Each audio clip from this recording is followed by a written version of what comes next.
Hi అండి, అందరూ ఎలా ఉన్నారు? Welcome to my channel Telugu వంటకాలు బై జయ. మీ జయ ఈరోజు మీ ముందుకు సరికొత్త రెసిపీతో వచ్చిందండి. అదేనండి, ముల్లంగాకు వేసి పప్పు వేసి చేశానండి. ముల్లంగాకు పప్పు. పప్పులోని ముల్లంగాకు చేయడం వల్ల పప్పు అయితే చాలా టేస్టీగా చాలా రుచిగా ఉందండి. ఈ ముల్లంగాకు చాలా హెల్త్కి మంచి బెనిఫిట్స్ ఉంటాయి కదండి. ముల్లంగి దుంపలు తెచ్చుకుంటే దానిపైన ఆకులు చాలా ఎక్కువగా ఉండి చాలా ఫ్రెష్గా లేతగా ఉన్నాయండి. అవి చూడగానే నాకు ఏదైనా మంచి కూర చేసుకోవాలనిపించింది. అయితే ఆకు ఎక్కువగా ఉంది కదా, పప్పులో వేసి చేద్దాం అనిపించిందండి. అయితే వెంటనే ఆకులు శుభ్రంగా తీసుకొని ముల్లంగి దుంపల్ని సపరేట్ చేసుకొని శుభ్రంగా కడుక్కొని వాటిని చిన్న ముక్కలుగా అయితే కట్ చేసుకున్నానండి. చూసారు కదండి ఎంత చక్కగా కట్ చేసుకున్నాను. అయితే ఇందులో నేను ఇప్పుడు ముల్లంగాకులోని ఎర్రకంది పప్పు వేసి చేస్తున్నానండి. మీరు ఏ పప్పు అయినా వేసుకోవచ్చు. నేనైతే ఎర్రకంది పప్పు వేసి చేస్తున్నాను. మనం ఏ పప్పు అయినా వండుకునేటప్పుడు 2-3 గంటల ముందు నానబెట్టుకుంటేనండి అది మనకి డైజెషన్ అన్నది కానీ కడుపు అవడం వల్ల డైజెషన్ మంచిగా అయ్యి కడుపుబ్బరం కానీ అరుగుదల కానీ అన్నీ మంచిగా జరుగుతాయండి. అందుకని చెప్పి మనం వండుకోవటానికి ముందుగానే నానబెట్టుకోవాలి. అప్పటికప్పుడు కడిగేసి వండుకోకూడదండి. చూసారు కదా, కందిపప్పు నానబెట్టుకున్నాను, ఆకు కట్ చేసుకున్నాను, మీడియం సైజు 2 టమాటాలు కట్ చేసుకున్నాను, ఆనియన్స్ పచ్చిమిర్చి కట్ చేసుకున్నాను. అయితే ఈ పప్పునైతే నేను మట్టి దాకలో పెడుతున్నానండి. ఇలా కుక్కర్లో కూడా వండుకోకుండా ఇలా విడిగా వండుకుంటేనండి మనకి ఎసిడిటీ సమస్యలని ఏమి ఉండదండి. చూసారుగా, గ్యాస్ట్రిక్ సమస్యలని మన పూర్వకాలంలోని మన పెద్దవాళ్ళు ఇలాగే దాకల్లో కానీ అట్లా వండుకునేవారండి. అప్పుడు కుక్కర్లే లేవు కదా, అలాంటప్పుడు వాళ్ళకి ఎటువంటి గ్యాస్ట్రిక్ సమస్యలు ఏం కానీ కడుపుబ్బరం సమస్యలు కానీ ఏమీ లేవండి. ఇప్పుడు మన కుక్కర్లో త్వరగా అయిపోవాలని అప్పటికప్పుడు కలుపుకొని వండేసుకోవడం వల్ల మనకి ఇలాంటి సమస్యలన్నీ వస్తున్నాయి. అయితే ఈ పప్పుని నీళ్ళు మరుగుతుంటప్పుడే వెయ్యాలండి. అలా మరుగుతుని తర్వాత పప్పు ఉడికొచ్చిన తర్వాత పైన నురగ వస్తుంది కదండి, ఆ నురగ కూడా తీసేసుకోవాలి. అప్పుడే మనకి మంచిగా ఉంటుందండి. చూస్తారు కదా, పప్పు సగం ఉడికిన తర్వాత అయితే ఉల్లిపాయ పచ్చిమిర్చి ఈ ముల్లంగాకు కూడా వేసుకొని ఒకసారి బాగా పప్పులో కలుపుకోవాలండి. కలుపుకుంటే మనకి ఈ ఆకు అంతా వేడికి మొత్తం మెత్తగా ఉడుకుతుందండి. సగం ఉడికిన తర్వాత అయితే అప్పుడు మనం టమాటాలు వేసుకోవచ్చండి. ఈ ముల్లంగాకుతోనండి పప్పు ఆకుకూరే కాకుండా ముల్లంగాకుతో రసం చేసుకోవచ్చండి. అలాగే ముల్లంగాకు సాంబార్ చేసుకున్నప్పుడు మనం సాంబార్లో కూడా ముల్లంగాకు వేసుకుంటే చాలా టేస్టీగా వస్తుంది. అలాగే ఈ ముల్లంగాకుని పచ్చడి కూడా చేసుకోవచ్చండి. అలాగే ఈ ముల్లంగాకుతోని మనం ఈ ముల్లంగి దుంపలు ఈ ఆకు కలిపి ఫ్రై కూడా చేసుకోవచ్చండి. ఇలా ముల్లంగాకుతోని చెప్పుకుంటూ పోతే చాలా రెసిపీస్ కూడా చేసుకోవచ్చండి. చూసారు కదండి, ఈ ఆకును పప్పు మనకి చక్కగా మెత్తగా పప్పులో కలిసిపోయింది కదా. ఇప్పుడు మనం కట్ చేసి పెట్టుకున్న టమాటా ముక్కలు కూడా వేసుకొని అప్పుడు మళ్ళీ ఒకసారి కలుపుకొని అలా మీడియం మంట మీద పెట్టుకొని ఉడికించుకుంటే మెత్తగా ఉడుకుతుందండి. చూసారు కదా, ఇవి టమాటాలు కూడా మంచిగా మెత్తగా పండిన టమాటాలు వేసుకుంటే పప్పు అనేది చాలా రుచికరంగా ఉంటుందండి. మీరు కావాలితే చింతపండు కూడా నానబెట్టుకొని పులుపు కావాలనుకుంటే వేసుకోవచ్చండి. నేనైతే ఈ టమాటాలు పులుపే సరిపోద్ది. లాస్ట్లో కొంచెం నిమ్మకాయ బద్ద అయితే పిండుకున్నానండి నేను. మీరు కావాలితే చింతపండు రసం కూడా వేసుకోవచ్చు.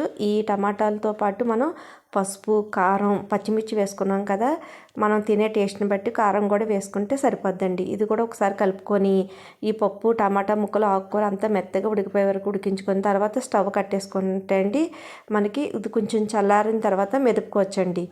చూడండి ఎంత చక్కగా మనకి ఇలా అయితే మనకి పప్పు అన్నది ఇలా మట్టి దాకలో వండుకోవడం వల్ల కూడా చాలా రుచికరంగా ఉంటుందండి. ఆరోగ్యానికి కూడా మంచి ప్రయోజనాలు ఉంటాయండి. అయితే ఇది మెత్తగా ఉడికిపోయిన తర్వాత అయితే అండి స్టవ్ కట్టేశానండి. ఈ స్టవ్ కట్టిన తర్వాత అయితే ఇలాగా పప్పు గుద్దుతో మెదుపుకుంటున్నానండి. ఆకు టమాటా ముక్కలు పప్పు అంతా మెత్తగా అయ్యే వరకు. చూసారు కదా, ఇలా మెదుపుకున్న తర్వాత మనం ఉప్పు కారం అన్నీ సరిపోయలేదో చూసుకొని ఇంకా మనకి పలుచగా కావాలనుకుంటే కొంచెం నీళ్ళు వేసుకొని కూడా వేడి నీళ్ళు వేడి చేసేసుకోవచ్చు, లేదంటే ఇందులో నీళ్ళు వేసుకొని అంతసేపు ఉడకబెట్టుకోవచ్చండి. అలా చేసిన తర్వాత పోపు అయితే పెట్టుకోవాలండి. తిరగమాత పెట్టుకుంటేనే కదా మనకి పప్పు అన్నది టేస్ట్ వస్తుంది. తిరగమాత కోసం అయితేనండి నేను పప్పు నూనె వేసుకున్నానండి. నువ్వుప్పు నూనె, గానుగ నూనె అంటాం కదా, చెక్క గానుగలో నూనె అండి. ఈ పప్పు కూరలో అలాగే కాయగూరలో వండుకునేటప్పుడు ఇలా ఈ నూనెతో చేసుకుంటే చాలా టేస్టీగా ఉంటాయండి. పోపు కోసం అయితే పోపు దినుసులు, జీలకర్ర, అలాగే ఎండుమిర్చి, వెల్లుల్లి, కరివేపాకు, ఇంగువ వేసుకుంటేనండి దాని ఫ్లేవర్ ఉంటుందండి. డైజెషన్ కూడా మంచిగా జరుగుతుందండి. ఈ పప్పు సాంబారు రసంలో కానీ తప్పకుండా పచ్చళ్ళలో ఇంగువ వేసుకుంటేనే చాలా టేస్టీగా ఉంటాయండి. చూసారు కదండి, ఇది మంచిగా ఏగాక మంచి ఫ్లేవర్ వచ్చే వరకు వేయించుకుంటేనే ఆ పప్పుకి ఆ ఫ్లేవర్ పట్టి మనకి మంచి రుచికరంగా ఉంటుందండి. చూసారు కదండి, వేడివేడి అన్నంలోని పప్పు కొంచెం నెయ్యి వేసుకొని తింటేనండి టేస్ట్ అంచక్కా ఉంటుందనండి. కొంచెం తినగానే ఇంకా ఇంకా తినాలనిపిస్తుంది ఆ పప్పు. ఈ పప్పుని మనం రైస్లోకే కాకుండా చపాతీల్లోకి కానీ, అలాగే ఇడ్లీలు టిఫిన్ దోశలోకి కానీ, పుల్కాల్లోకి కానీ, దేంట్లోకైనా చక్కగా వేసుకొని తినొచ్చండి. చూసారు కదండి, ఈ పోపు అయితే మంచిగా వేయించింది. దీన్ని ఇప్పుడు పప్పులో మనం తిరగమూత పెట్టుకొని చక్కగా దానికి మనం మూత పెట్టుకుంటేనండి, పప్పులో వేసిన వెంటనే పప్పు పైన మూత పెట్టుకుంటే ఫ్లేవర్ అంతా పప్పు పట్టి మంచిగా టేస్టీగా మంచి వాసన వచ్చి సువాసన వచ్చి మంచి రుచికరంగా ఉంటుందండి. చాలా సింపుల్గా చాలా తక్కువ టైంలోనే ఈ పప్పు అనేది తయారు చేసుకోవచ్చండి. చూసారు కదండి, ఎన్నో పోషకాలున్న మన ముల్లంగాకు పప్పు ఎలా చేసానో చూశారు కదా.